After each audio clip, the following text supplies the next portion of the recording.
নমস্কার। ঠাকুরমা স্বামীজির সকল ভক্তকে জানাই শ্রী শ্রী মায়ের কথা পাঠে সুস্বাগতম। আজ আমরা পড়ব স্বামী ঈশানানন্দ মহারাজজির মাতৃ সান্নিধ্য বই থেকে নির্বাচনে কিছু অংশ। জননীং শারদাং দেবীং রামকৃষ্ণম জগৎগুরুম পাদপদ্মে তয়স্যিত্বা প্রণমামি মুহুর্মুহু। মহারাজজি লিখছেন, একদিন সন্ধ্যার পর জয়রামবাটি হইতে ফিরিয়া মায়ের কাছে গিয়াছি। সকলের সংবাদ লইবার পর মা বলিতেছেন, আজ তো এখানে দুপুরবেলা তুমুল কাণ্ড। কেদারের মার কান হলো ওর বউ। যেখানে যা কিছু হবে সব কান পেতে শুনে বুড়িকে গিয়ে লাগাবে। এই রকম করতে নাকি বউকে বলে রেখেছে। কে জানে বাবা, অত লাগানো ভাগানো কি ভালো? আজ দুপুরে কী সব কাণ্ড। আমার পায়ের ছাপ নাকি যুগল বাক্স খুলে চুরি করেছে। এই নিয়ে কি অশান্তি। কেদারের মার সে কি শাসন। ওর একটু দোষ পেলে হয়। আগে থাকতে ওকে দেখতে পারে নাই, সরলা বলছিল। যাক, তুমি কাল কিছু কাপড় আর তরল আলতা নিয়ে এসে কেদারের মায়ের কাছে দিও তো, ওদের শখটা মিটিয়ে দিই। কেদার মহারাজের মা পায়ের ছাপ তুলতে জানতেন। বহু পূর্বে জয়রামবাটিতে একবার তুলিয়াছিলেন। শ্রী শ্রী মা বহুকাল পরে ওই ঘটনা উপলক্ষে পদচিহ্ন দিতে স্বেচ্ছায় রাজি হন। লীলা সংবরণের পূর্বে এই শেষবার মায়ের পায়ের ছাপ লওয়া হইল। মা আরও বলিলেন, আহা, ওরা অর্থাৎ সরলা ও যুগল আমার জন্যেই এখানে এসে আছে। আমার নিকট তখন মাত্র 3টি টাকা ছিল। উহা দ্বারা কোতলপুর হইতে 1 শিশি তরল আলতা ও কিছু লং ক্লথ খরিদ করিয়া রুমালের মতো 32টি টুকরো করিয়া কেদার মহারাজের মায়ের নিকট দিলাম।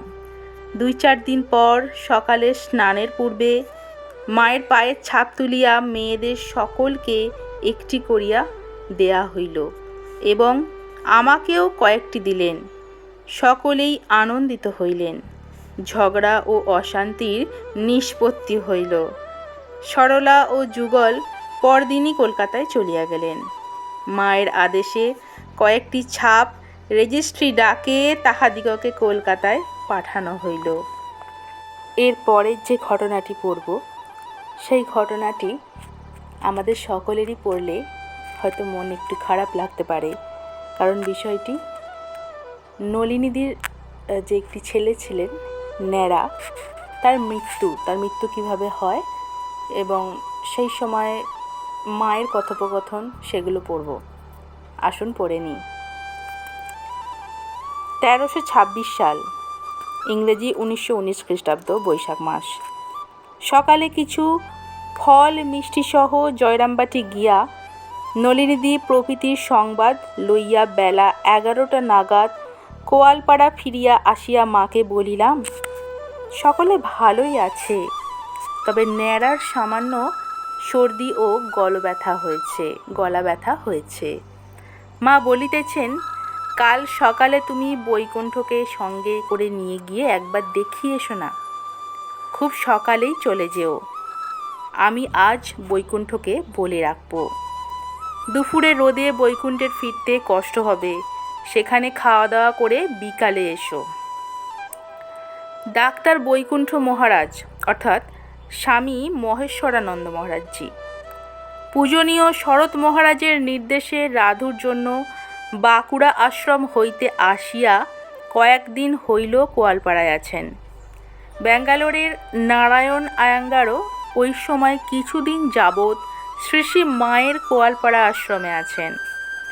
আমি ও বৈকুণ্ঠ মহারাজ পরদিন সকালে জয়রামবাটি গিয়া দেখিলাম, ন্যাড়ার গলার স্বর খুব বসিয়া গিয়াছে, কিন্তু সে বাহিরের মাঠেই ছোটাছুটি করিয়া ছেলেদের সহিত খেলা করিতেছে। বৈকুণ্ঠ মহারাজ ন্যাড়ার গলা পরীক্ষা করিয়াই বলিলেন, দুপুরে এখানে অপেক্ষা না করে এখনই কোয়ালপাড়ায় মায়ের নিকট ফিরে গিয়া ওর ওষুধের ব্যবস্থা করতে হবে, নয়তো খুব বেড়ে যাবার সম্ভাবনা। দুপুরে খাওয়া দাওয়ার জন্য অপেক্ষা না করিয়া আমরা তখনই রওনা হইলাম। পথে বৈকুণ্ঠ মহারাজ আমাকে বলিলেন, অসুখ খুব মারাত্মক, রোগটি ডিপথেরিয়া, এতে খুব কম ছেলেই বাঁচে।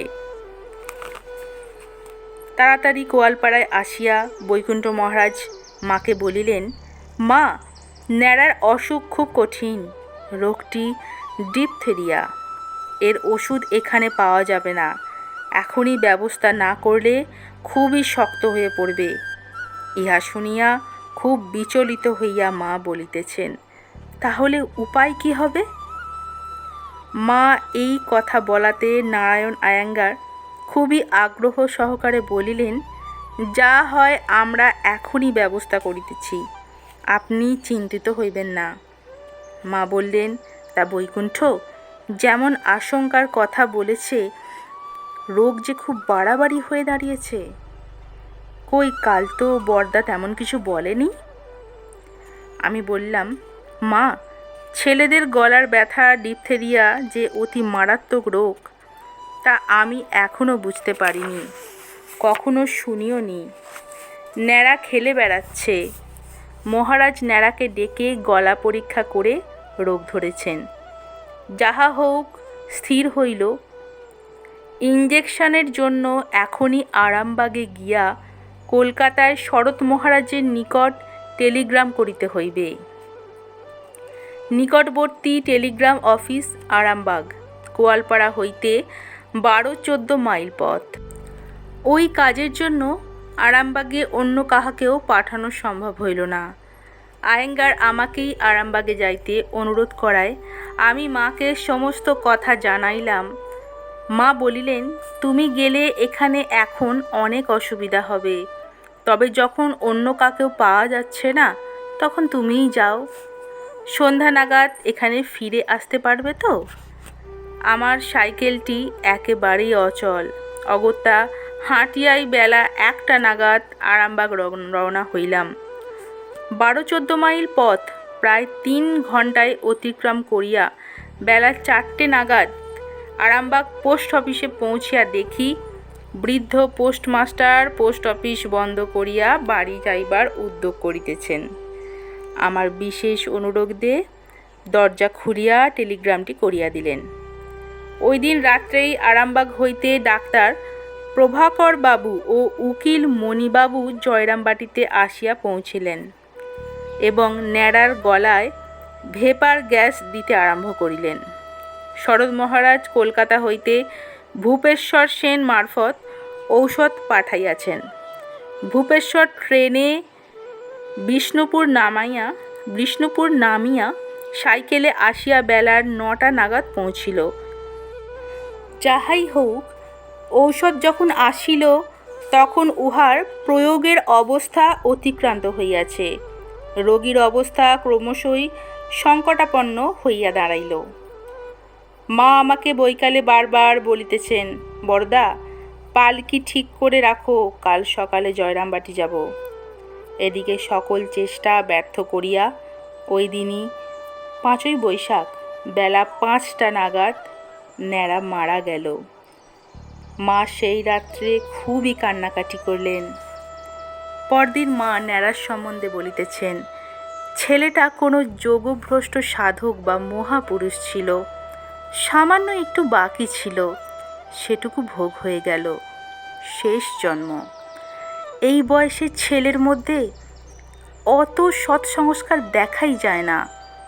কোথা থেকে রোজ গুলঞ্চ ফুল এনে আমার পায়ে দিয়ে পুজো করত। শরৎকে সে লাল মামা বলতো। লিখতে পড়তে কিছুই শেখেনি, মাত্র 2.5 কি 3 বছর বয়স। শরতের অনুকরণে একটা ভাঙা কাঠের বাক্স সামনে নিয়ে রোজ শরৎকে চিঠি লিখতে বসত। কি লিখছে এখানে সংবাদ সব মুখে বলতো। মা কয়েকদিন যাবৎ ন্যাড়ার কথাই খুব বলিতেছেন এবং মাঝে মাঝে চোখের জল ফেলিতেছেন। তিনি ন্যাড়ার সৎসংস্কারের কথা নারায়ণ আয়েঙ্গার, প্রভাকর ডাক্তার ও উকিল মনীন্দ্রবাবুর নিকটও বারবার বলিতে লাগলেন। নমস্কার। শ্রী শ্রী মায়ের কথা পাঠ আজ এখানেই সমাপ্ত করছি।